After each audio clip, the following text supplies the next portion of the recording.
વિશે જ્યારે આપણે વાત શરૂ કરી રહ્યા છે ત્યારે ફરી એકવાર કહીશ કે ગુજરાતી સાહિત્યકારોમાં પિંગળ ક્ષેત્રે જો કોઈએ સૌથી અગત્યનું કામ કર્યું હોય તો એ રાવી પાઠક છે. હા, મધ્યકાળથી સુધારક યુગથી આપણે શરૂ કરીએ તો છંદોનું શાસન છે એ હેમચંદ્રાચાર્યજીની રચના છે, કૃતિ છે. એવી રીતે દલપતરામના આપણે દલપત પિંગળ ઉપર આવીએ કે પછી કેશવહર્ષદ ધ્રુવના પદ્ય રચનાની ઐતિહાસિક સમાલોચના વિશે વાત કરીએ કે પછી રણપિંગળના સંદર્ભમાં પણ આપણે વાત કરીએ. પણ આ બધામાં જે એક નક્કર પ્રકારનો જે આખો પિંગળનો છંદનો જે ગ્રંથ આપ્યો છે એ રાવી પાઠકે આપ્યો છે અને એ છે બૃહદ પિંગળ. બરાબર, આપણે અગાઉ પણ વાત કરી એ પ્રમાણે રામનારાયણના વ્યક્તિત્વના અને પાંડિત્યના અનેક પાસા આપણને જોવા મળે છે. એમની સાક્ષરતા અને સિદ્ધિને સમગ્ર રૂપે જોવા માટે આપણે બધાનો અભ્યાસ કરવાનો છે. પણ આજે આપણે જે વાત કરવાની છે એ પિંગળ શાસ્ત્રી રાવી પાઠકના સંદર્ભે વાત કરવાની છે. અર્વાચીન ગુજરાતી કવિઓએ સંસ્કૃત વૃત્તો, છંદો, બરાબર, એને કાવ્ય રચના માટે સ્વીકાર્યા.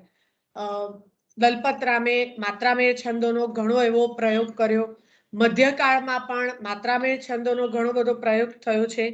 અર્વાચીન કવિઓએ સંસ્કૃત છંદો, સંસ્કૃતમાંથી આવેલા જે વૃત્તો છે એનો પ્રયોગ કરવાનો પુનઃ શરૂ કર્યો છે. પછી એની અંદર અછાંદસ પણ આવી જાય છે, એની અંદર સ્વૈર ગતિ પણ આવી જાય છે, ગદ્ય કાવ્ય લખનાર પણ આવી જાય છે. આ બધા કવિઓ જે છે એમણે ગુજરાતી કવિતાનો એક આખો સાચો ઉત્કર્ષ કર્યો છે. અને આ જે કવિ છે એ બરાબર એમણે પિંગળ શાસ્ત્ર એટલે કે આપણા કવિ રામનારાયણ પાઠક છે એમણે પિંગળ શાસ્ત્ર અને છંદ શાસ્ત્ર સંદર્ભે ખાસી એવી શાસ્ત્રીય ચર્ચાઓ પણ કરેલી છે. રામનારાયણ પાઠકને પિંગળ છે એ આપણે એમના જીવન સર્જન વિશે વાત કરી હતી ત્યારે પણ વાત કરી હતી. એમને પિંગળ એટલે કે છંદ શાસ્ત્ર છે એ વારસામાં મળ્યું છે. તેમણે પોતે એમનો બૃહદ પિંગળ નામનો જે આખો ગ્રંથ છે એ પોતાના માતા પિતાને એ અર્પણ કરે છે. તેમના પિતા છે વિશ્વનાથ પાઠક એ દલપત પિંગળ શીખવતા ત્યારે તેઓ મેળા ઉપર બેસી અને પદ્ય રચનાના પ્રકારોને આત્મસાત કરતા. એટલે પિતા જ્યારે દલપત પિંગળ શીખવતા ત્યારે રામનારાયણ પોતે મેળા ઉપર બેસી અને આ બધા પદ્યોને પોતાનામાં આત્મસાત કરતા એટલે કે ગ્રહણ કરતા. માતા જે છે એ દેશીઓ અને લોકગીતો સરસ એવા હલકથી, સરસ અવાજમાં, ઢાળમાં એ ગાતા હતા અને એના દ્વારા, માતા દ્વારા તેમને દેશીના ઢાળનું પ્રત્યક્ષ તાલબદ્ધ જ્ઞાન જે કહીએ તો એ એમને પ્રાપ્ત થયું છે. પિંગળ શાસ્ત્રના તેમના 3 મુખ્ય પુસ્તકો છે અને એની 3 મુખ્ય પુસ્તકોની પ્રેરણા એમને આ રીતે વારસામાંથી મળી છે. કાંતિલાલ કાલાણી નામના વિવેચક છે એ નોંધે છે, એ પોતે કહે છે કે પ્રાચીન ગુજરાતી સાહિત્યને તેમણે સૌ પ્રથમવાર છંદની દ્રષ્ટિથી તપાસ્યું. એટલે કે રાવી પાઠકે પ્રાચીન ગુજરાતી સાહિત્યને છંદની દ્રષ્ટિથી સૌ પ્રથમવાર તપાસ્યું હતું. અને પ્રાચીન ગુજરાતી છંદો નામના ગ્રંથમાં તેમણે દેશીનું પણ એક પિંગલ છે તેની વિસ્તારથી ચર્ચા કરી હતી. પછી ગુજરાતી પિંગળ નવી દ્રષ્ટિએ એ પુસ્તિકા દ્વારા અને એમનો પોતાનો આકર ગ્રંથ બહુ જ એવો મહત્વનો બૃહદ પિંગળ દ્વારા તેમણે પિંગળ ક્ષેત્રે બેનમૂન ફાળો આપ્યો છે. ગુજરાતી પિંગળ ક્ષેત્રે બેનમૂન ફાળો આપેલો છે. રણછોડભાઈના પિંગલનું પણ રણપિંગળ જે કહેવાય છે એનું પણ બહુ મોટું મૂલ્ય તેમના સંગ્રહની વ્યાપકતામાં છે. પછી કેશવહર્ષદ ધ્રુવની મેં તમને વાત કરી, પદ્ય રચનાની ઐતિહાસિક સમાલોચના એનો પણ ક્યાંક ને ક્યાંક ઉલ્લેખ એમના અથવા ક્યાંક ને ક્યાંક પ્રભાવ એમના બૃહદ પિંગળ પર પણ આવી જાય છે. છંદ છે એ છંદનો ઘટક અવયવ અક્ષર નહીં પણ સંધિ છે એવું કેશવ હર્ષદ ધ્રુવે બતાવ્યું હતું. પછી વૃત્ત અને છંદને સંગીત તત્વ સાથે જોડવાનો પ્રથમ પ્રયાસ ગણપતરાવ બર્વે દ્વારા કરવામાં આવ્યો હતો. આ બધી જે છણાવટ છે છંદના સંદર્ભમાં જે પણ કાંઈ કામ થયેલું છે આ બધું જ રાવી પાઠકે પોતાના આકર એવા ગ્રંથ બૃહદ પિંગળની અંદર કરેલું છે. છંદની જે આખી ગતિવિધિઓ છે એ રૂપકાળથી એટલે કે ઋગ્વેદના સમયથી લઈ અને અર્વાચીન કાળ સુધીનો આખો સમયગાળો લઈ એટલે છંદની આખી ગતિવિધિ ઋગ્વેદના કાળથી લઈ અપભ્રંશ કાળમાં પણ એ છંદના કેવા કેવા પ્રયોગો કે કેવો કેવો વિનિયોગ થયો એના સુધીની વાત ઐતિહાસિક દ્રષ્ટાંતો સાથેની આખી વાત તેમણે આ ગ્રંથમાં આખી શાસ્ત્રીય ચર્ચા આની અંદર કરેલી છે. તો રાવી પાઠક છે એ પિંગળના ક્ષેત્રમાં આટલું અગત્યનું કામ કરે છે. તેમનો જે આકાર ગ્રંથ છે બૃહદ પિંગળ એના વિશે આપણે વાત કરીએ એ પહેલા એમણે જે પ્રાચીન ગુજરાતી છંદો એનું એક વ્યાખ્યાન પણ એમણે આપ્યું હતું. એના વિશે પણ આપણે વાત કરેલી છે. તો પ્રાચીન ગુજરાતી છંદો એમાં એમણે દેશી બરાબર એની શાસ્ત્રીય ચર્ચા અનુસાર ચર્ચા કરીને રામનારાયણ પાઠકે એક સિદ્ધાંત રજૂ કર્યો હતો કે પિંગળને માટે એટલું જ આવશ્યક છે કે કાલ માત્રાને અક્ષર માત્રા સાથે કોઈ પણ નિયત સંબંધ હોવો જોઈએ. એ નિયત સંબંધથી અક્ષર વિન્યાસ ઉપરથી જ આપણે ત્યાં રહેલો સંધિ છે એ આપણે શોધી શકીએ છીએ. તો એમના પિંગળ શાસ્ત્રના ગ્રંથોમાં તેમણે આ પિંગળને લગતો છંદ શાસ્ત્રને લગતો એમણે સિદ્ધાંત પણ જે છે એ આપેલો છે. આ જ ગ્રંથમાં તેઓ એમ પણ કહે છે કે દેશીઓ એ ગેય પાઠ્ય છે એટલે એને તમે ગાઈ શકો છો અને માટે તે પિંગળના ક્ષેત્રમાં આવે છે. હવે ગુજરાતી સાહિત્યમાં પિંગળનો જે આખો વ્યવસ્થિત અભ્યાસ છે તે અર્વાચીન કાળમાં થયેલો છે. મધ્યકાળમાં પિંગળનો વ્યવસ્થિત અભ્યાસ થયેલો નથી. શરૂઆત દલપત પિંગળથી થઈ છે. દલપત પિંગળથી આરંભીને કેશવ હર્ષદ ધ્રુવના પદ્ય રચનાની ઐતિહાસિક સમાલોચના એના જે વ્યાખ્યાનો ત્યારબાદ ખબરદારે પણ ગુજરાતી કવિતાની રચના કળા વિશેના વ્યાખ્યાનો અને એમાં ગુજરાતી પિંગળમાં એટલે કે છંદમાં કેવા કેવા પ્રશ્નો છે તેનો વ્યવસ્થિત અભ્યાસ કેટલો જરૂરી છે તેની સ્પષ્ટતા આ અર્વાચીન યુગમાં થઈ હતી.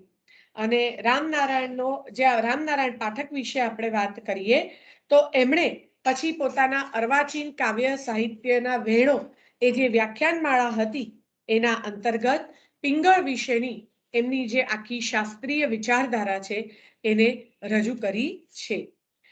રામનારાયણ પાઠકનું જે પિંગળનું કાર્ય છે એ એક સંશોધકના જુસ્સાથી અને સાચા કાવ્ય રસિકની હેતુથી તેમણે કરેલું છે. પ્રાચીન ગુજરાતી છંદો એ વ્યાખ્યાન દ્વારા અને પછી પુસ્તિકા દ્વારા તેમણે સ્વર્ગીય એટલે કેશવ હર્ષદ ધ્રુવ પોતાના પદ્ય રચનાની ઐતિહાસિક સમાલોચના ગ્રંથમાં જ્યાં અટક્યા હતા ત્યાંથી તેઓ આગળ વધે છે. એટલે અપભ્રંશ અને અપભ્રંશોત્તર કાલથી પદ્ય રચનાની સમીક્ષાને છેક દયારામ સુધી પહોંચાડી એ અભ્યાસની સળંગતા છે એ સાધી આપે છે. બરાબર. તેમનો ગ્રંથ છે એ હેમચંદ્રાચાર્યના છંદોનું શાસન અને દલપત પિંગળને સાંકળતી કડીરૂપ પણ બની રહ્યો છે. એટલે અહીંયા કહેવાનો અર્થ એ છે કે રાવી પાઠકે જે છંદ શાસ્ત્રની ચર્ચા કરી છે આ પ્રાચીન ગુજરાતી છંદો એ જે એમનું આખું પુસ્તક છે એ હેમચંદ્રાચાર્યનું છંદોનું શાસન અને દલપતરામનું દલપત પિંગળ આ બંનેને સાંકળતી એક કડી સમાન જોવા મળે છે. રામનારાયણ પાઠકે પ્રાચીન અને મધ્યકાલીન તબક્કામાં આપણે ત્યાં કોઈ સંસ્કૃત વૃત્ત ઉમેરાયું નથી, તેમજ અક્ષરમેળ વૃત્તો, તોટક, ભુજંગ પ્રયાત જેવા છંદો વધુ વપરાયા છે તેનું તારણ પણ એમણે કાઢ્યું છે. વળી અપભ્રંશ અને તેના પગલે મધ્યકાલીન ગુજરાતી પદ્ય રચનામાં પ્રાસ છે એ વ્યાપક પ્રમાણમાં થતો હોવાનું, માત્રામેળ છંદ પ્રાસનો ઉપયોગ વધારે પ્રમાણમાં થાય છે. માત્રામેળ છંદોનો ઉપયોગ પણ મધ્યકાલીન ગુજરાતીમાં થયો છે એનું તારણ પણ એમણે કાઢ્યું છે. વળી માત્રામેળ છંદોમાં ત્રિકલ, ચતુષ્કલ, પંચકલ તથા સપ્તકલ સંધિઓનો પ્રયોગ થયો છે. બરાબર, દાદા લદા, દાદા લદા આપણે હરિગીતની અંદર આવે છે 2-2-1-2, બરાબર, અથવા તો ઝૂલણા હોય તો 2-1-2 એને પંચકલ કહેવાય. પેલું દાદા લદા 2-2-1-2 સપ્તકલ કહેવાય. તો આ જે સંધિઓ છે એના દ્વારા લાવણી, દશમાત્રક, જપતાલ, કયા તાલનો પ્રયોગ એમાં થયો છે, આ બધી જો શાસ્ત્રીય ચર્ચા રાવી પાઠક પોતાના ગ્રંથમાં કરે છે. સંગીતના આ તાલ છે, દાદરા છે, જપતાલ છે, દશમાત્રક છે, લાવણી છે, 14 માત્રક, દીપચંદી તાલ છે, આ બધાનું અનુસંધાન આ માત્રામેળમાં વપરાયેલી સપ્તકલ, ચતુષ્કલ, ત્રિકલ એ બધી સંધિઓ સાથે છે તેવું તારણ પણ એમણે કાઢ્યું છે.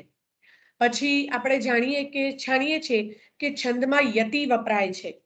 તો યતિ છે એ આ અનાવૃત અક્ષરમેળ વૃત્તમાં, એટલે કે યતિ છે એ છંદનું અભિન્ન અંગ છે અથવા તો છંદનું અંગ છે તે બતાવે છે. પણ ક્યાં? અક્ષરમેળ છંદમાં. એટલે અક્ષરમેળ છંદમાં યતિ છે એ અનિવાર્ય છે, જ્યારે માત્રામેળ છંદમાં યતિ છે એ આગંતુક છે, એટલે એટલો અનિવાર્ય નથી, એવી પણ વાત રામનારાયણ પાઠક કહે છે.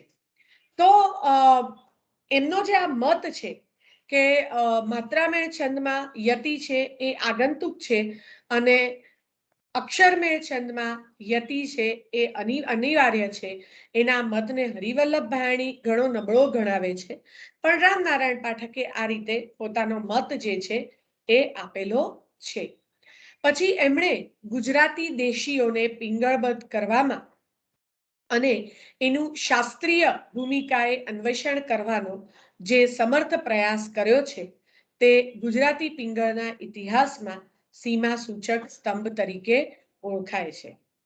પ્રાચીન ગુજરાતી છંદો એની અંદર તેમણે રાસ, ઠવણી વગેરે શબ્દોની, પછી વલણ, ઉથલો, દેશીના રાગો, પૂર્વછાયો વગેરેની કેટલીક ઉપયોગી ચર્ચા તેમણે કરેલી છે અને તે સાથે તેમણે પિંગળની એક વિશિષ્ટ પરિભાષા છે એ ઊભી કરી છે.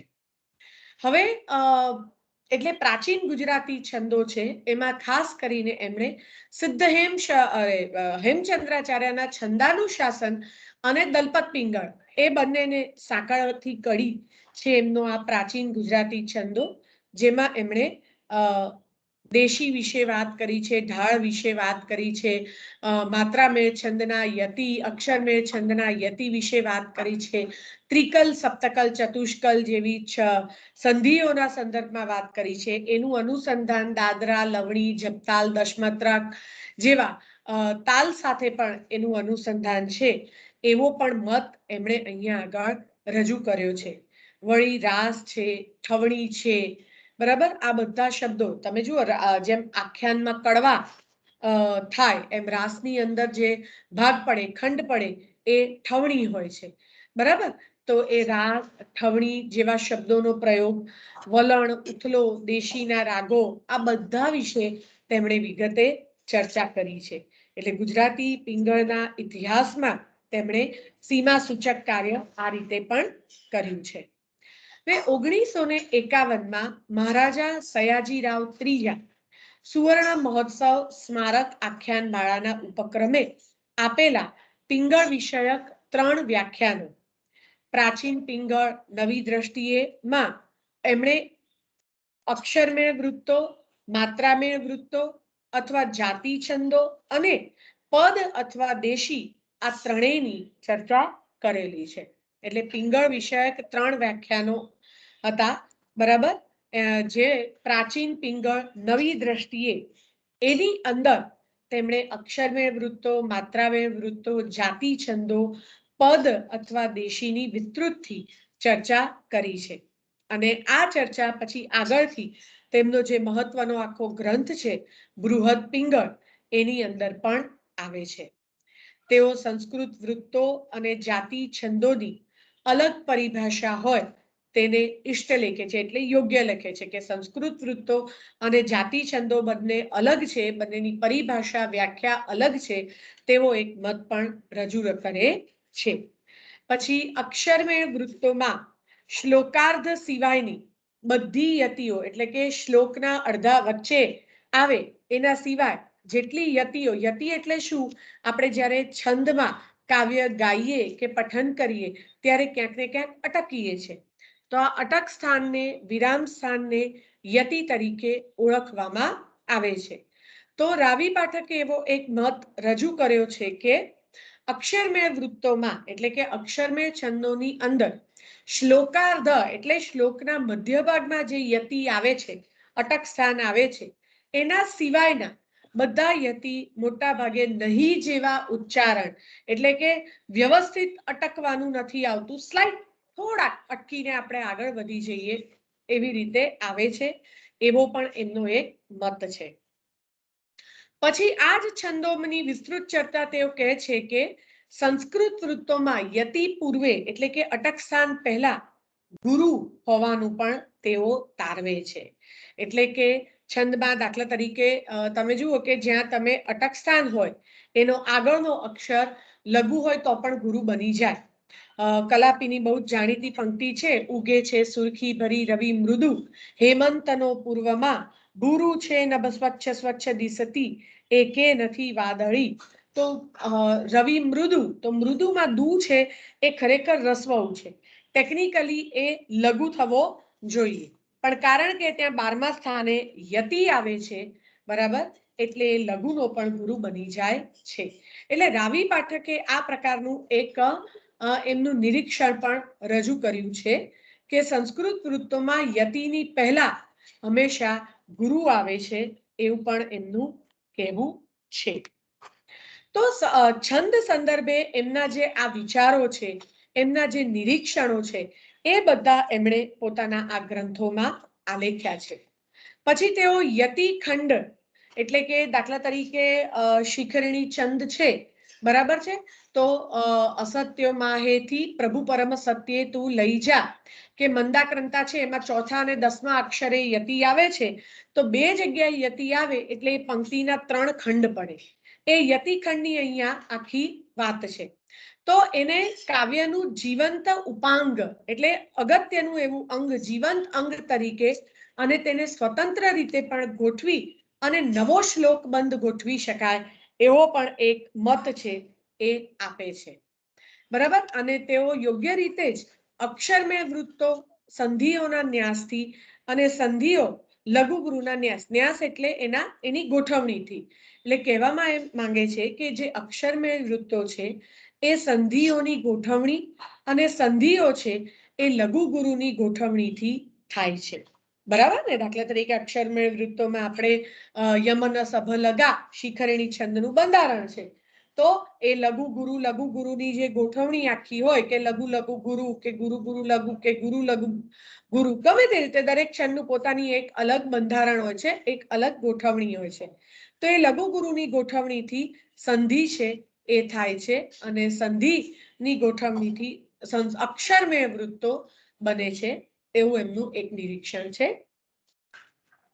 તોટક છંદ જે છે એમાં એને તેઓ માત્રામેળ વર્ગમાં ક્યારેક મૂકે છે અને અનુષ્ટુપને સંખ્યામેળના વર્ગમાં પણ મૂકે છે. આમ છંદના જે પ્રકાર છે, અક્ષરમેળ, માત્રામેળ, સંખ્યામેળ, લયમેળ, તો તોટક છંદને એ આમ અક્ષરની ગણતરી હોય છે તોટકમાં, પણ એને માત્રામેળના વર્ગમાં રાવી પાઠક છે એ મૂકે છે, બરાબર. તો એની સામે અનુષ્ટુપ જેવો છંદ છે એને સંખ્યામેળની ગણતરીમાં એ મૂકે છે. તો એ સિવાય એમણે માત્રામેળ છંદ માટે આવૃત માત્રા સંધિમેળ અને અક્ષરમેળ છંદ માટે અનાવૃત માત્રામેળ સંધિમેળ એવો શબ્દ પણ તેમણે વાપરેલો છે.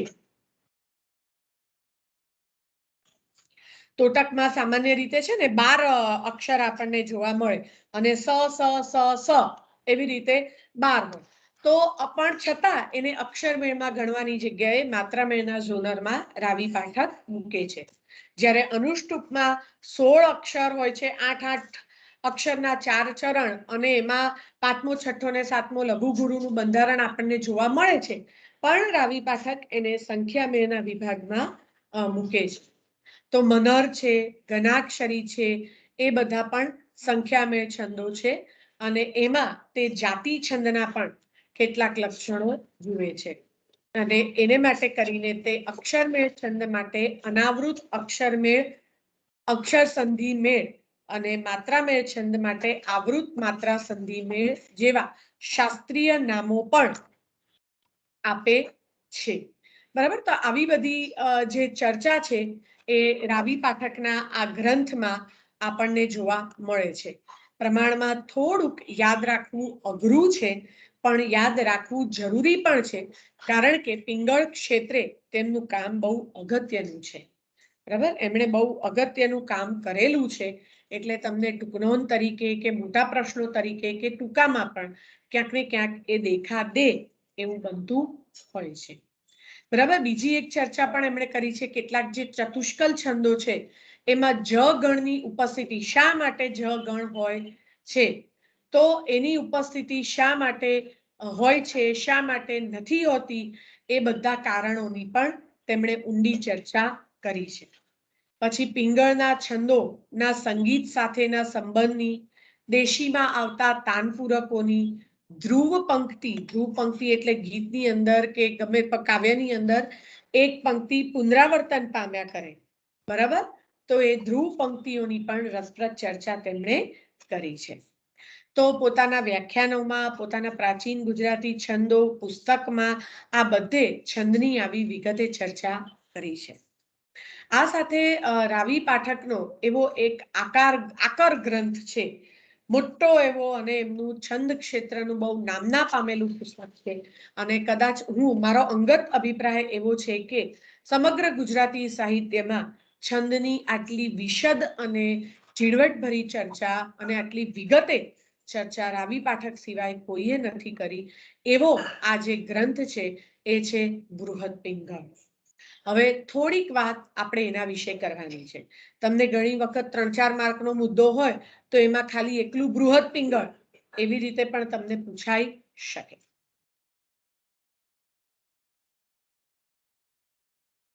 બરાબર. તો બૃહદ પિંગળ છે એના 15 પ્રકરણ છે અને 20 પરિશિષ્ટ છે. ખાસો એવો જાડો ગ્રંથ છે અને હું જ્યારે છંદ ઉપર પીએચડી કરતી હતી ત્યારે એમાંથી પસાર થઈ છું. આખો ગ્રંથ મેં વાંચેલો છે, એટલે હું આ સ્ટેટમેન્ટ કરું છું. અને માત્ર બૃહદ પિંગળ નહીં, પણ દલપત પિંગળ, મધ્યમ પિંગળ, પદ્ય રચનાની ઐતિહાસિક સમાલોચના, રણ પિંગળ, આ બધા જ ગ્રંથોમાંથી હું પસાર થયેલી છું. અને આ બધા જ ગ્રંથોનું એક આખો સાર, એક આખો નિચોડ અને વિશદ વિગતે ચર્ચા આ બૃહદ પિંગળની અંદર આવી જાય છે. તો 15 પ્રકરણો અને 20 પરિશિષ્ટોમાં તેમની ચર્ચા, એમણે જે આપણે જે બધી વાત કરી ને કે છંદ ક્ષેત્રે અક્ષરમેળ વૃત્તો, માત્રામેળ વૃત્તો, સંધિ, આ બધા વિશે એમણે જે ચર્ચા કરી એની બધી ચર્ચાઓ વિસ્તારથી, વિગતથી અને ઐતિહાસિક પરિપ્રેક્ષ્યમાં ઉદાહરણ સાથે આ બૃહદ પિંગળની અંદર તેમણે નિરૂપી છે. એ બૃહદ પિંગળની અંદર એમણે છંદનું કાર્ય, અક્ષરનું સ્વરૂપ, લઘુગુરુ વિવેક, વૈદિક છંદોનું સ્વરૂપ અને તેના પ્રકારો, અક્ષરમેળ વૃત્તોનું સ્વરૂપ અને તેમના મેળ મિશ્રણો, ડિંગળના છંદો, ગઝલના છંદો, મરાઠીમાંથી આવેલા ઓવી, અભંગ આદિ છંદો, દેશીઓનું સ્વરૂપ તથા પ્રવાહી છંદો, છંદ કે તળંગ પદ્ય રચનાના પ્રયત્નો, ગુજરાતી પિંગળનો લગભગ સર્વગ્રાહી અભ્યાસ આપવાનો એમણે પ્રયાસ કર્યો છે, અથવા તો સફળ પ્રયાસ. અને પહેલી વાત સમર્થ એવો પુરુષાર્થ રાવી પાઠકના હસ્તે બૃહદ પિંગળ દ્વારા આપણને જોવા મળે છે. પિંગળની પરિભાષા, છંદોના વિશ્લેષણની પદ્ધતિ તથા તેમની ઉચ્ચારણ દ્રષ્ટિની સમસ્યાઓ, લઘુગુરુનું ઉચ્ચારણ હોય ને, ઉચ્ચારણને આધારે લઘુગુરુ નક્કી થાય, તો એ ઉચ્ચારણની દ્રષ્ટિએ કઈ સમસ્યાઓ, આ બધી હકીકતો, આ બધી જ બાબતોના વ્યવસ્થિત અને ઉદાહરણ સહિત તેમણે અભ્યાસ આપ્યો છે. બૃહદ પિંગળ એ એમના જીવનભરના પિંગળ અધ્યયનના જ નહીં પણ આજ પર્યંતની પિંગલ અધ્યયન પરંપરાના ઉત્તમ ફલરૂપ જણાય છે. છંદની પઠન પદ્ધતિ બદલાતા છંદ વિકાસની નવી આખી દિશા પણ આ બૃહદ પિંગળ દ્વારા ઉઘડે છે. એ માર્મિક વાત જેમના ધ્યાનમાં છે એવા કાવ્યજ્ઞ પિંગલ શાસ્ત્રી પિંગલના ભાવિ વિકાસ અધ્યયનની આવશ્યકતા ઉપર પણ તેઓ ભાર મૂકે છે. રામનારાયણ પાઠક બીજું કશું ના આપ્યું હોત, માત્ર આ એક આકર ગ્રંથ આપ્યો હોત તો પણ એ ગુજરાતી સાહિત્યમાં ચિરંજીવ પદ એટલે કે કાયમના અગ્રણી સાહિત્યકારોમાં એના અધિકારી એ બની જાય છે. તમને જો આગળ ક્યારેક ભવિષ્યમાં આ ક્ષેત્રે કામ કરવું હોય તો આ ગ્રંથમાંથી પસાર થશો. ઇવન કોઈને પણ જેને પણ છંદ ક્ષેત્રે કામ કરવું છે એમણે આ ગ્રંથમાંથી પસાર થવું જોઈએ. તો પ્રાચીન ગુજરાતી છંદો, બૃહદ પિંગળ અને પરિવાર બૃહદ પિંગળમાં તેમણે સંસ્કૃત, પ્રાકૃત, અપભ્રંશ, પ્રાચીન ગુજરાતી છંદોના સ્વરૂપની ચર્ચા કરી છે અને તે ઉપરાંત મૌલિક પરંપરાના ગીતોમાં તેમણે પ્રયુક્ત દેશી ઢાળો, ગઝલ અને અર્વાચીન ગુજરાતીના નૂતન છંદ પ્રયોગોનું પણ નિરૂપણ કર્યું છે. તો એમનું આ પાયાનું કામ 3-4 દિશામાં તેમણે આ રીતે આગળ વધાર્યું છે. પ્રાકૃત અપભ્રંશ છંદોની વ્યાખ્યામાં તેઓ છંદના ચરણ દીઠ જે માત્રા સંખ્યા આપેલ છે અને ગણ વિભાગ કરેલ છે તે છંદનું માત્ર બાહ્ય સ્વરૂપ બતાવે છે. છંદો ગવાય કે તેનું તાલબદ્ધ પઠન થાય ત્યારે જ છંદ શાસ્ત્રોમાં જે તેમનું માત્રામાન આપ્યું હોય તેમાં અનિવાર્યપણે વધઘટ થતી હોય છે. એટલે વર્ષોના પરિશ્રમથી તૈયાર કરેલો આ ગ્રંથ, સંદર્ભ ગ્રંથ, છંદ માટે, પિંગળ માટે એક અગત્યનો સંદર્ભ ગ્રંથ બની રહે છે અને એને કારણે એની આ વ્યાપકતા અને પ્રમાણભૂતતા સિદ્ધ થાય છે. તો નૂતન અભિગમનું દ્યોતક એવો એમનો આ ગ્રંથ છે બૃહદ પિંગળ. આ સિવાય એમણે મધ્યમ પિંગળનું કાર્ય કરેલું છે. તેમણે કવિતા શિક્ષણમાં, રામનારાયણ પાઠકે કવિતા શિક્ષણમાં પિંગળની સમજને, ફાવટને કેવી અગત્ય આપી છે તેનું દ્યોતક બને છે આ મધ્યમ પિંગળ વિશેનું તેમનું કાર્ય. કેટલાક છંદોની સીધી મહત્વની માહિતી આપતા પદ્ય પ્રયોગોનું શાસ્ત્રીય નિરૂપણ લેખકે પિંગળ પ્રવેશમાં કરવા ધારેલું. તે મધ્યમ પિંગળમાં પરિશિષ્ટ રૂપે સમાવી લેવામાં આવ્યું છે.